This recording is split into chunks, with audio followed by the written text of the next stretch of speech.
আমরা সপরিবারে চলে এসেছিলাম উলুবেড়িয়া কালীবাড়িতে পুজো দেওয়ার জন্য। তো চলো আজকে একটা নতুন মিনি ভ্লগ তোমাদের কাছে নিয়ে চলে এসেছি।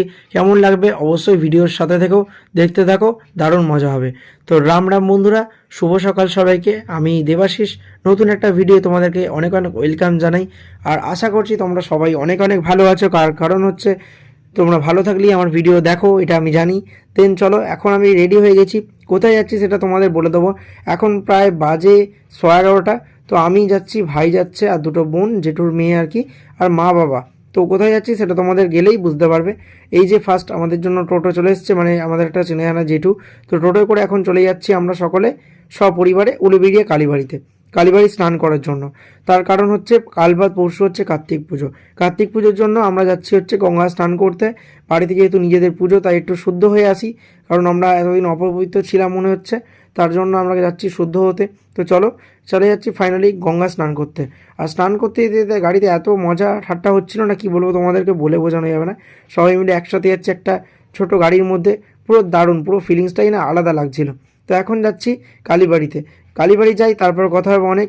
আর এরা দুজন তো ভিডিও আসতে চায় না, অনেক জোর করেই এদেরকে ভিডিও আর কি আনি, কারণ এরা ভিডিও আসতে খুবই লজ্জা পায়। এই যে দুজন আর কি মানে লজ্জা পাচ্ছে, তাও হাসছে। দেন চলো, আমি চলে এসেছিলাম নিমদিঘিতে।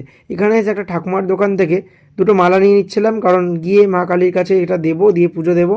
আর বন্ধুরা, আগের নিমদিঘি যা ছিল আর এখনের নিমদিঘি পুরো পার্থক্যটাই আলাদা, কারণ এখন টোটালি চেঞ্জ হয়ে গেছে নিমদিঘি শহরটা। উলুবেড়িয়া শহর পুরো চেঞ্জ।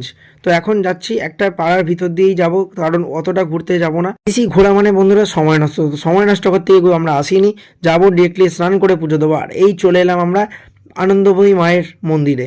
তো এখন দেখতে পাচ্ছ এত বড় প্যান্ডেল, তার কারণ হচ্ছে কার্তিক পুজোর দিন মানে 17ই নভেম্বর থেকে বসছে রাজমেলা। মেলা বসছে মানে বিশাল ভিড় হবে। রাস তো শুরু হয়ে গেছে, রাস যেহেতু পুজো হয়েছে রাস পূর্ণিমার, সেই পুজো এখনও ঠাকুর আছে, এখনও মেলা চলবে। এই যে দেখতে পাচ্ছ তোমরা নাগরদোল্লা আর কি, এই বসছে, ফিটিং হচ্ছে, এখনও পুরোপুরি চালু হয়নি। উদ্বোধন হবে 17ই নভেম্বর। তোমরা অবশ্যই এসো, সারা মাসটা মেলা পাবে তোমরা। আর এই যে প্রথমেই চলে এসেছিলাম গঙ্গা স্নান করতে, একদম গঙ্গাতে। তো এসে গেছি, এখন ভাই প্রথমে স্নান করতে নামছে, তারপর আমি নামবো। তার কারণ হচ্ছে এক একজনকে সাপোর্ট করতে হবে, কারণ আমি প্রথমে জামা প্যান্টগুলো নিয়ে দাঁড়িয়ে আছি, দেন ও উঠবে, আমি করতে নামবো, এরকম ব্যাপার। এই যে অনেক কষ্ট করে আর কি গিয়ে নাকে চাপ দিয়ে একদম ডুবটা গাড়লো, তার কারণ পুকুরে চান করা অভ্যেস নেই আমাদের। আগে ছিল, কিন্তু এখন আর মানে পুকুরের অবস্থা খারাপ বলে আর করা হয়নি। আর শীতকাল মানে গঙ্গায় ডুব দেওয়ার মানেটা তোমরা বুঝে না, মানে যুদ্ধ করার মতো অবস্থা। এই যে আমি চলে গেছি অনেক কষ্ট করে, আর ভাই দূর থেকে ভিডিওটা করছে, ওকে বলছি সামনে আসতে, বাট সামনে আসছিল না। তো চলো, কষ্ট করে ডুবটা গেলেই নিলাম।